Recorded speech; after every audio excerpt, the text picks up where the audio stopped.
Աղելի է հիմա թվում, դե կային մարդիկ չէ, ասում են, հեսա ռուսական ռազմաբազան դուրս է գալու եւ ամերիկան իր բազաները դնելու է։ Այդ մարդկանց Բախտերս բերեց, որ ամերիկան բազաներ չդրեց։ Հիմա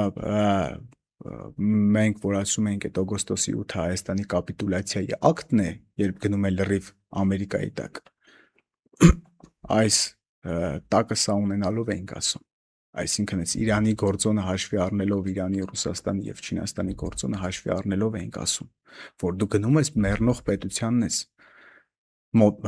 կողքն ես կանգնում, մեռնող պետությունից ես դու խաղաղություն վերցնում։ Pax American-ն որպես այդպեսին մեռնում է, այստեղ այս տաղավարից որ խոսում ենք, գիշեք նեֆրիտի սաղավարտից էինք խոսում, չէ՞։ Դե դա իրավիճակի է նման, որ ասենք 91 թվականին խորհրդային միությունից ինչ-որ երաշխիքներ այո, գնաս, արդեն Ելցինը նախագահ է, բայց գնում ես դու բան Գորբաչովից անվտանգության երաշխիք։ Գորբաչովից խնդրում ես, հենց այդտեղ շատ նուրբ պահ կա Ամերիկայում, այնտեղ տեսեք, այնտեղ կա Մոնրոյի դոկտրինի Ամերիկայի արդեն ջատագովներ եւ նրանք սկսել են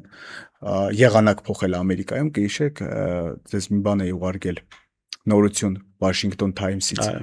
հենց սրա մասին էր, այնտեղի այդ Մոնրոյի դոկտրինի Ամերիկայի ջատագովներն էին մեր մասով որևէ բան գրել, ասում են որ Փաշինյանը պարտվում է եւ ընտրությունները պիտի կեղծի, եւ այնտեղ կան Pax American-այի ջատագովներ, որը Թրամփն է,